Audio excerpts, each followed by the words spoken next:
Hello, it's Carole here. The reason I'm having this conversation is because I'm finding life rather difficult at the moment. My husband died a year ago. We were crossing the road and both run over by a lorry.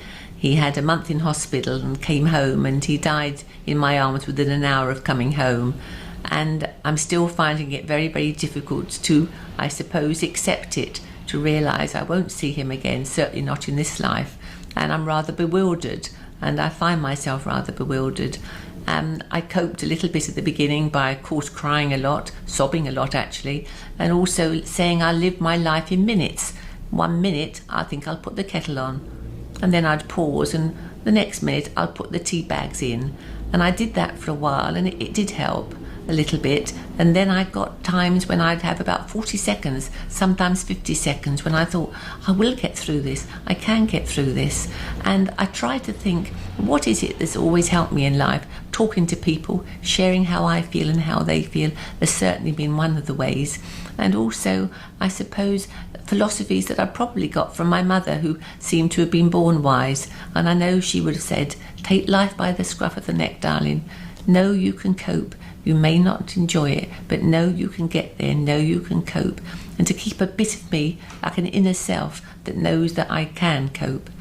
I've read an awful lot of things.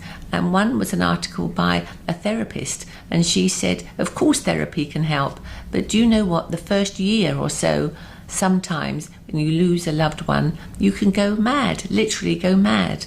And that was such a relief, because at times I thought, I am going mad, I have gone mad, doing things out of character, ordering and buying clothes online that I don't need at all, and not even sending them back when they don't fit, just going through a very, very funny period. And most mornings when I wake up, I've looked at the photo of Richard beside me, or spoken to the cats and said, I'll have and go another day, I'll see if I can get through another day. And that's the sort of thing that I've been doing. And I wondered if anything I could say could ever help anybody else, or I could learn more from other people, because everything, I'm always learning and waiting for something that might just help me. I was very, very lucky, because Richard and I, about 25 years ago or so, said that we would leave each other a letter to be read by the one who lived. And the morning before the funeral, I said to myself, I'll open it early hours of the morning before the funeral. And it said, my darling, I'm writing this the morning before we are to be married, as you've long asked me to do. Wasn't that wonderful? He wrote it before we were married, over 20 years earlier.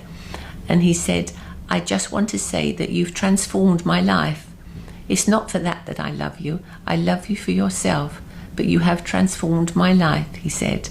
And I can't believe that we won't one day meet again in some form to laugh together. So this is just a short farewell, my darling. And I want to say to you, please be as kind to yourself as you are to others. And know and remember that you made me the happiest of men.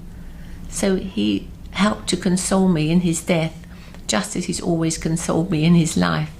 So I'm going to carry on trying to learn and trying to accept, and to eventually just remember the joyous years we had together, and not feel the leaden person I felt for so long. So I'm going to try to live within the glow of our love, and if you are with me for a little part of that journey, that will be wonderful. Thank you for listening. I will be back.